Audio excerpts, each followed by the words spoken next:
প্ৰিয় বন্ধু বান্ধৱীসকল, এটা নতুন ভিডিঅ'লৈ সকলোকে স্বাগতম জনাইছোঁ।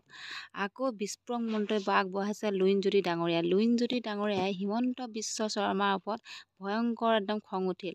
হঠাৎ গৰজি উঠিল লুইনজ্যোতি ডাঙৰীয়া। আৰু কিনো ক'লে তেওঁৰ ওপৰত, মুখ্যমন্ত্ৰী ডাঙৰীয়াৰ ওপৰত কিনো ক'লে লুইনজ্যোতি ডাঙৰীয়াই। গতিকে আপোনালোকে কিন্তু লাষ্টলৈকে নিউজটো শুনিব লাগিব, তেতিয়াহে আপোনালোকে বুজি পাব। একদম ইমানে কিছুমান যুক্তিপূৰ্ণ কথা কৈছে, সেই যুক্তিপূৰ্ণ কথা কেইটামান আপোনালোকৰ মাজলৈ মই আগবঢ়াব বিচাৰিছোঁ। যিহেতু তেওঁলোকৰ কথাত পুৰা যুক্তি থাকে, লুইনজ্যোতি ডাঙৰীয়া একদম কথাত জোৰ আছে, শক্তি আছে। গতিকে এই সম্পূৰ্ণ নিউজটো আপোনালোকে শুনিব বুলি আশা কৰিলোঁ। প্ৰাৰ্থী অসম জাতীয় পৰিষদৰ প্ৰাৰ্থী সেই সম্পৰ্কত আমি যিটো সিদ্ধান্ত এইটো 2 দিনৰ ভিতৰতে আমি ঘোষণা কৰিম। গতিকে বিভিন্ন ধৰণৰ মানুহৰ মাজত স্পেকুলেশ্যন এটা সৃষ্টি হৈছে আৰু কিছুমান বিজেপি দলে এতিয়া বিজেপি দলটোৱে আমি কোন ক'ত উঠিব এইবোৰ কোৱা আৰম্ভ কৰিছে। কোনে ক'ত উঠিব তেওঁলোকেহে এতিয়া টিকেট দিব যেন এনেকুৱা ধৰণৰ কথা বতৰা। কিন্তু এটা কথা জানি থ'ব যে আমাৰ দলৰ পৰা কোন উঠিব, কোন সমষ্টিত উঠিব এইটো সিদ্ধান্ত হ'ব। এইটো ৰাজহুৱা কৰিম, এইটো আগতীয়াকৈ কোৱা বিষয় নহয়। আমি যিটো বিৰোধী ঐক্য মঞ্চৰ যিটো প্ৰতিটো ৰাজনৈতিক দলৰ যিটো ডিচিপ্লিন, শৃংখলাবদ্ধতা অসম জাতীয় পৰিষদে আমি মেইনটেইন কৰিম বা কৰিছোঁ।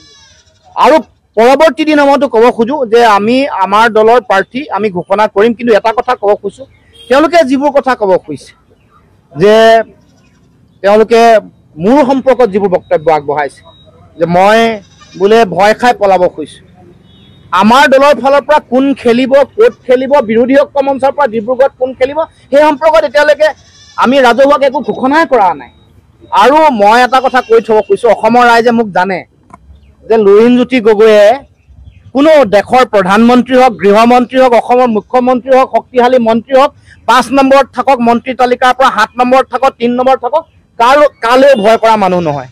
আৰু আমি বেলেগৰ দৰে পৰিভ্ৰমী পক্ষীও নহয় যে মন গ'লে ইয়াত খেলিব, তাৰপিছত তাত খেলিব, তাৰ ৰাইজৰ আশা আকাংক্ষা পূৰণ কৰিব নোৱাৰে, তাৰপিছত তালৈ যাব, ইচ্ছা কৰিলে তাত কৰিব, কোনোবা কাৰোবাৰ ওচৰত আত্মসমৰ্পণ কৰি বেলেগত কৰিব।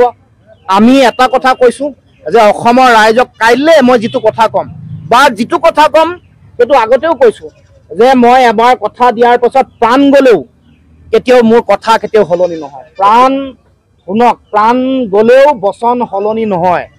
আৰু লুইনজ্যোতি গগৈয়ে যিসকলে নিজেই পৰিভ্ৰমী পক্ষী সেইসকলে কৈ আছে টিভিৰ আগত, তেওঁলোকে মন গ'লে সলাই থাকে। ছিজন যেতিয়া আহে, নিৰ্বাচনৰ ছিজন যেতিয়া আহে, যেতিয়াই মানে ঋতু সলনি হয়, তেওঁলোকৰ স্থান বিধানসভা লোকসভাৰ স্থান সলনি হয়, পৰিৱেশ পৰিস্থিতি যেতিয়াই দেখে তেতিয়াই তেওঁলোকৰ স্থান সলনি হয়। কংগ্ৰেছ সলনি কৰি বিজেপি হয়, বিজেপি সলনি কৰি AIDF হয়, AIDF সলনি কৰি গণ পৰিষদ হয়।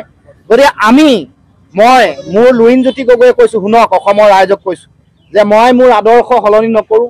আৰু যি সিদ্ধান্ত আমি গ্ৰহণ কৰিছোঁ দলৰ ভিতৰত, বিৰোধী ঐক্য মঞ্চই ডিব্ৰুগড় লোকসভা সমষ্টি সম্পৰ্কত সেই সিদ্ধান্ত ৰাজহুৱা কৰিম। কিন্তু সিদ্ধান্ত আমাৰ নিজৰ ভিতৰত যিটো হৈছে এইটো সলনি নহয়। নহয়, এইটোতো কোনোবা ব্যক্তিগত বিষয়, এইটো on behalf of the party, on behalf of the United opposition forum, এইটো হোৱা নাই। গতিকে কি কনভাৰ্চেশ্যন হৈছে, তাক লৈ কোনে কি কৰিছে, এইটো আমাৰ এইটো বিষয় নহয়। মূল বিষয় মই কৈছোঁ যে বিৰোধী ঐক্য মঞ্চই প্ৰাৰ্থী ঘোষণা কৰিব। প্ৰাৰ্থী ঘোষণা কৰাৰ লগে লগে আপোনালোকে দেখিব। আৰু এই যিসকলে এইবোৰ কথা কৈ আছে তেওঁলোকে মানে ওপৰলৈ থু পেলালে নিজৰ গাত যিটো পৰে, ওপৰতে থু পেলাই আছে, নিজৰ গাত পৰিছে, ৰাইজে দেখি আছে। সকলো কথা আপোনাৰ 2 দিনৰ পিছতে জলপট পোৱা হ'ব। TMC হওক, আপ হওক, ক'ত কেনেকুৱা ৰণকৌশল হ'ব, ক'ৰবাত য'ত এডজাষ্টমেণ্ট হয় তাত হ'ব, য'ত নহয় সেইবোৰ সকলো কথা জলপট হ'ব। কিন্তু মই ক'ব খোজোঁ যে আগন্তুক দিনসমূহত আমি বিৰোধী ঐক্য মঞ্চই আমি যুঁজিম আৰু অসমৰ মানুহক যিটো কথা দিছোঁ সেইধৰণে আমি আগবাঢ়িম। আৰু তাৰ লগে লগে বিজেপিক পৰাভূত কৰিবৰ কাৰণে আমি সকলো ধৰণৰ ৰণকৌশল, সকলো ধৰণৰ কূটকৌশল, পুনৰবাৰ কৈছোঁ, বিজেপিক পৰাভূত কৰিবৰ কাৰণে সকলো ৰণকৌশল, সকলো কূটকৌশল ৰচনা কৰা হ'ব। জাহাজখনৰ তেতিয়াহ'লে হাতৰ চিনৰ পৰা কথা এটা ওলাই আছে, কথাটো কিমান সঁচা কিমান সেইটোতো আৰু স্পেকুলেশ্যন চলি আছে। মানে পদুম যদি ইমান শক্তিশালীয়ে হয়, আগৰ ইয়াৰ প্ৰাৰ্থীগৰাকী ইয়াৰ পৰা পলাব লগা কিয় হ'ল? ডিব্ৰুগড় লোকসভা সমষ্টিৰ পৰা বিজেপি প্ৰাৰ্থীগৰাকী 42 লাখ কৰ্মকৰ্তা বোলে তেওঁলোকৰ। ক'ত গ'ল 42 লাখ কৰ্মকৰ্তা? 10 গৰাকী বিধায়ক নাই জানো ডিব্ৰুগড় লোকসভাত? বিজেপিৰ 2 গৰাকী মন্ত্ৰী নাই জানো ৰাজ্য চৰকাৰৰ? 2 গৰাকী কেন্দ্ৰীয় শক্তিশালী মন্ত্ৰী নাই জানো? কিয় ভৰাত ইমান পলাই পত্ৰং দিছে?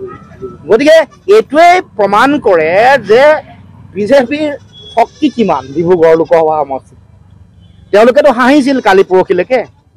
বিভিন্ন আমি বিৰোধী ঐক্য মঞ্চ কৰোঁতে তেওঁলোকে ক্লাব সংঘৰ মিলন হোৱা বুলিও তেওঁলোকে কোৱা নাই জানো, হাঁহা নাই জানো? এতিয়া কিয় তেওঁলোকৰ শক্তিশালী মন্ত্ৰী কেন্দ্ৰীয় মন্ত্ৰীক ইয়াৰ পৰা আঁতৰাই পিনে বেলেগ এগৰাকীক আনিব লগা হৈছে? এইটোৱে প্ৰমাণ কৰে তেওঁলোকৰ দমটো কিমান। এইটোৱে প্ৰমাণ কৰে তেওঁলোকৰ যিটো মানে বেছি খালী হৈ থকা বাচন বৰ্তন বেছিকৈ বাজে যে, তেওঁলোকৰ এই বাজনা বজোৱা যিগৰাকী বেছি খালী বাচন বজাই আছে। গতিকে এইবোৰ সময়ত ক'ব ৰাইজে সিদ্ধান্ত গ্ৰহণ কৰিব। প্ৰাৰ্থী যোন নহওক লাগিলে, যোনে প্ৰাৰ্থী নহওক লাগিলে, অসমক কি কৰিছে বিপদৰ সময়ত? কাঁ আনি জাতিটোক কোনে নিশেষ কৰিলে? 5 গৰাকী শ্বহীদক কোনে হত্যা কৰিলে? অসম চুক্তিক নাটচাট কৰি পিনে 855 জন শ্বহীদক কোনে দ্বিতীয়বাৰৰ কাৰণে হত্যা কৰিলে? কাঁ আনি পিনে অসম চুক্তিখনক নটচাট কোনে কৰিলে?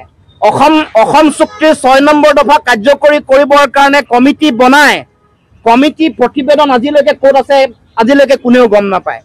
সেইসকলে প্ৰাৰ্থী নহয় জানো? প্ৰাৰ্থী সেইসকলে 6 জনগোষ্ঠী জনজাতিকৰণ কৰিম বুলি 6 জনগোষ্ঠী জনজাতিকৰণৰ সম্পৰ্কত এটাও খোজ নিদিয়া মানুহবোৰে প্ৰাৰ্থী নহয় জানো?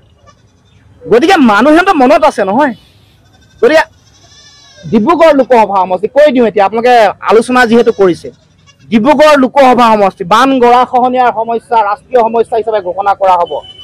এই মোহনা ঘাট, এই মাইজান ঘাটৰ অৱস্থা কি আপোনালোকে নিজে খবৰ লওকচোন।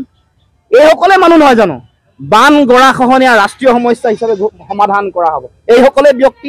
Brahmaputra valley fertilizer corporation limited হাঁহ কাৰখানা, চতুৰ্থ গোট বনাম বুলি টুপি দি থকা নাই নেকি জাতিটোক? যোৱা 9টা বছৰে 10টা বছৰ হ'বলৈ হ'ল। এইসকলে নেতা নহয় জানো? গতিকে এইসকল নেতাক আৰু মানুহে আৰু কিমান চাব আৰু? গতিকে নেতাসকলৰ মই নাম ক'ব খোজা নাই, সকলোৰে প্ৰতি সন্মান আছে। আৰু এতিয়া অৱস্থা এনেকুৱা যে তেওঁলোকৰ বিজেপিৰ অৱস্থা এনেকুৱা, ৰাজ্যসভাৰ 3 বছৰ 4 বছৰ তেওঁলোকৰ কাৰ্যকাল থকাৰ পাছতো আনি তেওঁলোককহে দিব লগা হৈছে। এয়াই অৱস্থা। তাৰ পাছতো তেওঁলোকৰ অহংকাৰ নকমে, তাৰ পাছতো ডাঙৰ ডাঙৰ কথা কয়।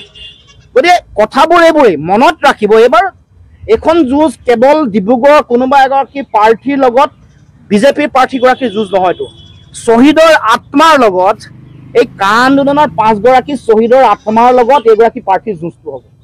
855 জন শ্বহীদৰ বিনিময়ত যিখন অসম চুক্তি হৈছিল, 855 জন শ্বহীদক পুনৰ হত্যা কৰা এই ব্যক্তিগৰাকীৰ লগত এই 855 জন শ্বহীদৰ আত্মাৰ যুঁজ হ'ব। আমাৰ সাধাৰণ জনগণ যিসকল অত্যাৱশ্যকীয় সামগ্ৰীৰ মূল্য বৃদ্ধিৰ ফলত তেওঁলোকৰ জীৱন জীৱিকা তেওঁলোকৰ অৱস্থা নাই, পানীত হাঁহ নচৰা অৱস্থা হৈছে, কৰ কাটলে যিসকল জনতাক ভাৰাক্ৰান্ত কৰিছে, এই ডিব্ৰুগড় তিনিচুকীয়া মিউনিচিপালিটিত যি municipality tax, house holding tax, এইবোৰৰ যি অত্যাচাৰ, খাজানা বৃদ্ধি, পেট্ৰল ডিজেল গেছৰ চিলিণ্ডাৰ দাম বৃদ্ধি, এইবোৰৰহে যুঁজ হ'ব প্ৰাৰ্থীগৰাকীৰ লগত। কোন প্ৰাৰ্থী বাদ দিয়ক না, আপোনালোকবোৰে ইয়াৰ ভুক্তভোগী নহয় নেকি? এই যে সংবাদ মাধ্যম ইয়াত থিয় হৈ আছে, এইবোৰ টেটু চেপা দি থকা নাই? কয়লাৰ কথা, কয়লা চিণ্ডিকেটৰ কথা ক'লে বন্ধ কৰিবলৈ তেওঁলোকে ফোন কৰা, মন্ত্ৰীয়ে ফোন কৰা এই সংবাদ গোষ্ঠীসমূহৰ মাত বন্ধ কৰিব বিচৰা এখন চৰকাৰ নহয় নেকি? এইসকলেতো ব্যক্তি। গতিকে বিচাৰ ৰাইজৰ হাতত, বিচাৰ জনতাৰ ওচৰত। জনতাই সিদ্ধান্ত ল'ব যে বিনামূলীয়া চাউল দিবলৈ খুজি তাৰ পৰৱৰ্তী পৰ্যায়ত পেট্ৰল ডিজেল গেছৰ চিলিণ্ডাৰ আন সা সামগ্ৰী, আলু দাইল পিঁয়াজ মিঠাতেল হালধিৰ দাম যে হুৰা বঢ়াই দিলে, 180% যে বঢ়ালে, এইটোহে হিচাপ হ'ব, তাৰহে ভোট হ'ব। ভোট ইছ্যুৰ ওপৰত ভিত্তি কৰি হ'ব। কোন ব্যক্তি বাদ দিয়ক, কোন শোক সন্মুখত ডাঙৰ কথা নহয়। গৃহমন্ত্ৰী অমিত শ্বাহ আহিছে নে আন কোনোবা আহিছে, এইটো বিষয় নহয়। বিষয় হ'ল